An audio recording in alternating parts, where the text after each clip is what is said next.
Hello doctor గారు. Hello madam. అయితే ఇప్పుడు మోకాలు నొప్పులు చాలా కామన్ సమస్య కదండీ. మరి ఈ మోకాలు నొప్పులు అసలు ఒక ఏజ్‌కి వస్తుంది అన్నది గ్యారంటీ లేదు. ఏ ఏజ్ వాళ్ళకన్నా వచ్చేస్తుంది. అంటే ఎక్కువ నడిచినా కూడా, ఎక్కువ మెట్లెక్కినా కూడా మోకాలు నొప్పులు వచ్చేస్తాయి. కొంచెం జాగ్రత్తగా కాపాడుకోవాలి అంటున్నారు. మోకాళ్ళని అసలు ఏ విధంగా యూజ్ చేయాలంటారు? మోకాలు నొప్పులు ఉన్న వాళ్ళకి ఒక మంచి హోమ్ రెమెడీ కూడా తెలుసుకోవాలనుకుంటున్నాం. మోకాళ్ళ నొప్పులు వచ్చేది ఎక్కువ బరువు ఎక్కువ ఉండడం వల్ల. బరువు ఎక్కువ పడుతుంది కదా, భారం మొత్తం మోకాల మీద, దాంతోటి వస్తుంది. మళ్ళా నెక్స్ట్ ఏంటంటే మీకు బీపీ వ్యాధి ఉంటే, మీకు షుగర్ వ్యాధి ఉంటే అప్పుడు కూడా మోకాల నొప్పులు వచ్చేది ఎక్కువ ఉంటుంది. చక్కగా పడుకోకపోతే అంటే నాకు ఒకటి గుర్తొచ్చింది. మన దగ్గర హైటెక్ సిటీలో ఉంటారు పేషెంట్, వాళ్ళు వచ్చారు మన దగ్గరికి. వాళ్ళది యాక్చువల్లీ సొంతూరు ఎక్కడంటే పరిగి దగ్గర. పిల్లలు ఇక్కడ పనిచేస్తున్నారు, ఇప్పుడు వాళ్ళు కూడా వచ్చి ఇక్కడ ఉంటున్నారు. వారంలో 3 సార్లు పరిగి పోవాలంట. ఏంది అంటే, సార్ మోకాలు నొప్పులు ఉన్నాయి. మేల్ పేషెంట్, జనరల్లీ ఫీమేల్స్కి వస్తాయి ఎక్కువ. మేల్ పేషెంట్కి మోకాలు నొప్పులు, బరువు నార్మల్, నిద్ర సమస్య ఉంది, ఆల్కహాల్ తీసుకునే ప్రాబ్లం కూడా ఉంది. ఓకే. ఆల్కహాల్ ఎందుకు తీసుకుంటారు? రోజు కావాలి అంట. రోజు ఒక చిన్న బాటిల్ నేను ఖతం చేస్తా అంటున్నారు. దాంతో కూడా వస్తాయి మోకాలు నొప్పులు. ఓన్లీ లివర్ ప్రాబ్లంలే కాదు, మోకాలు నొప్పులు కూడా వస్తాయి. నాకు నిద్రే వస్తలేదు సార్, నాకు నిద్ర వస్తలేదు, అది తాగితే జరాసేపు ఒక 3-4 గంటలు నిద్ర వస్తుంది. మీకు టెన్షన్స్ ఉన్నాయేమన్నా అంటే, టెన్షన్స్ ఉంటాయి, ఎవరికి ఉండవు టెన్షన్లు అని అన్నారు. ఇది వాస్తవం, ఎవరికి ఉండవు టెన్షన్లు, అందరికీ ఉంటాయి టెన్షన్లు. మనం ఏం చెప్తాం, టెన్షన్లు ఉంటే రోగాలు వస్తాయి అంటాం. టెన్షన్లు ఉంటే రోగాలు రావు. టెన్షన్ల గురించి ఏ మనిషి అయితే ఎక్కువ ఆలోచిస్తాడు కదా, వాడికి రోగాలు వస్తాయి.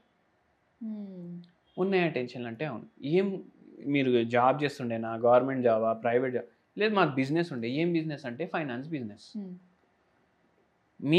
మీతోటే ప్రాబ్లం ఉంది, మీతోటే సొంతంతోటే ప్రాబ్లం ఉంది, అందుకే మీకు వచ్చినాయి మోకాలు నొప్పులు అని చెప్పిన. అట్లెట్లా చెప్తున్నారంటే, మళ్ళీ మొత్తం బరువు మోసేది ఏది? మోకాళ్ళు. ఎవరు బరువు మోస్తుంది? మీ బరువే మోస్తుంది. మీతోటే ప్రాబ్లం ఉంది. అయితే అవును సార్ ఉంది. ఏముంది అంటే, మాది ఫైనాన్స్ బిజినెస్, డబ్బులు ఇస్తాం. మా కస్టమర్ ఎన్నో ఇయర్స్ నుంచి కస్టమర్, ఫస్ట్ లక్షల్లో తీసుకుంటుండే. దాని తర్వాత అంటే పరిగిలోనే లేరు కస్టమర్లు, శంకర్పల్లిలో ఉన్నారు, వికారాబాద్లో ఉన్నారు, మొయినాబాద్లో ఉన్నారు, మళ్ళా సేడంలో ఉన్నారు. అంటే మొత్తం ఒక 100 కిలోమీటర్స్ చుట్టూ ఉన్నారు. ఫస్ట్ లక్షలు ఇచ్చినాం, దాని తర్వాత కోట్లల్లో పోయింది, వస్తుంది ఇంట్రెస్ట్, అన్నీ అవుతున్నాయి. సడన్గా బండ్ ఆల్మోస్ట్ 50% నాది గిరాకీ అయిననే. అయినా ఇప్పుడు ఇస్తలేడు. ఏంటంటే పరిస్థితులే ఎట్లా ఉన్నాయి. నేను ఒకటి అడిగిన, మీది ఫైనాన్స్ దందా కదా, ఎవరు తీసుకుంటాడు డబ్బులు? అవసరం ఉన్నోడు తీసుకుంటాడు. వాడికి ఎందుకు అవసరం పడింది? మన దగ్గర లేవని తీసుకుంటున్నాడు. మీ దగ్గర లేనోడు తీసుకున్నాక ఎట్లా ఇస్తాడు? గ్యారంటీ కూడా ఎలా ఉంటుంది? ఎట్లా ఇస్తాడు? ఇప్పుడు మీ దగ్గర షూస్ ఖరాబ్ అయినాయి, షూస్ ఖరాబ్ అయితేనే కొత్తవి తీసుకుంటాం కదా. అవును. లేకపోతే లేవు అంటే కొత్తవి తీసుకుంటాం. ఇప్పుడు లేనోడే తీసుకుంటాడు. అవును. మన దగ్గర లేవు కాబట్టి వాడు తీసుకుంటుండు. అన్నిటికన్నా రిస్కీ బిజినెస్ అంటే మీ బిజినెసే. లేనోళ్ళు తీసుకుంటారు, రాకపోతే ఇవ్వరు. అవును సార్, కరెక్టే సార్. మళ్ళీ మీ పోయినాయి అని అనుకోండి, ఏది వచ్చినా సంతోషపడండి అని అన్నా. సరే సార్, మీరు మందులు అయితే ఇవ్వండి, చూద్దాం తగ్గుతుందా లేదా, ఆపరేషన్ చేయించుకోవాలన్నా చెప్పండి.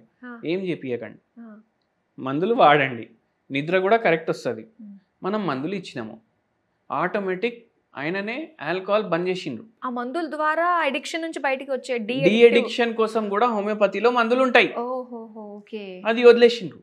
3 నెలలు 4 నెలల్లో మోకాలు నొప్పులు 70-80% తగ్గిపోయినాయి. ఎట్లా ఉండే అంటే, ఇప్పుడు మన దగ్గర కూర్చునేటప్పుడు కూడా ఫస్ట్ టేబుల్ మీద చేయి వేసి మొత్తం బరువు దాని మీద వేసి కూర్చున్నారు. లేచేటప్పుడు కూడా 1 మినిట్ పడ్డది లేచి నిల్చోడానికి. లేచి నిల్చున్నాక కూడా ఫుల్ నొప్పి ఉంది మోకాల్లో. మళ్ళీ బక్కగా ఉన్నారు. జనరల్లీ వెయిట్ ఎక్కువ ఉంటే ఈ ప్రాబ్లంలు అవుతాయి. బక్కగా ఉన్నారు, అయినా ఇంత ప్రాబ్లం ఎందుకు? Stress, alcohol. అవునా కాదా? అదంతా తగ్గిపోయింది. మళ్ళీ ఆపరేషన్ కూడా అవసరం పడలేదు. అయితే ఇట్లా స్ట్రెస్ వల్ల, నిద్ర సరిగా లేకపోవడం వల్ల, ఆల్కహాల్ వల్ల వస్తాయి మోకాల నొప్పులు. మరి దీనికి హోమ్ రెమెడీ ఏం చెప్తారు? హోమ్ రెమెడీ నేను ఏం చెప్తానంటే సింపుల్ హోమ్ రెమెడీ చెప్తాను. పారిజాత చెట్లు ఉంటాయి, పారిజాత చెట్లవి ఆకులు తీసుకోండి, ఓకే, ఆ ఆకుల్ని బాయిల్ చేసుకోండి, కషాయం లాగా తయారైతుంది. ఇది ఫిల్టర్ చేసుకోండి, రోజు ఒక గిలాసు తాగండి. కొందరు ఏమంటారు తెలుసా దీని తర్వాత, మాకు టేస్ట్ ఇష్టం లేదు సార్, మాకు పడదు సార్ టేస్ట్, అస్సలు మాకు వాంతి వచ్చేస్తుంది ఒక్కొక్కసారి. ఒక పని చేయండి, 1 లీటర్ బాటిల్ తీసుకోండి, ఇది బాయిల్ చేసుకున్నారు కదా కషాయం, ఇది ఆల్మోస్ట్ 1 గ్లాస్ అయింది కదా, ఆ వాటర్లో కలిపేసేయండి. టేస్ట్ కూడా రాదు, పోతూనే ఉంటుంది. దాహం వేసినప్పుడు ఆ నీళ్ళు తాగండి. పర్లేదు అంటారు, అంత డైల్యూట్ చేసినా ఏం కాదు, పోతుంది కదా బాడీలో, లోపలికి వెళ్ళిపోవాల్సిందే అంతే. ఇప్పుడు మనకి టేస్ట్ ఇష్టం లేదంటే నేను తాగను అని ఫిక్స్ అయిపోతారు, ఇట్లన్నా పోతుంది కదా. ఓకే, ఇంకా తగ్గుతుంది కూడా, చాలా మందికి రిజల్ట్ కూడా ఉంది. ఈ పేషెంట్ కి హోమియోపతి తోటి అండ్ ఈ పేషెంట్ కి ఇదే చెప్పినాం హోమ్ రెమెడీ కూడా, ఆ పేషెంట్ మొత్తం బయటపడ్డారు. ఈ టాపిక్ తోటి ఇప్పుడు ఇంట్లో ఖచ్చితంగా పారిజాతం మొక్క పెంచుకోవాలి, ఖచ్చితంగా పెంచుకోవాల్సిందే. వెరీ గుడ్ డాక్టర్ గారు, చాలా చక్కగా తెలియజేసేందుకు థ్యాంక్ యూ సో మచ్ అండి. థ్యాంక్ యూ అండి.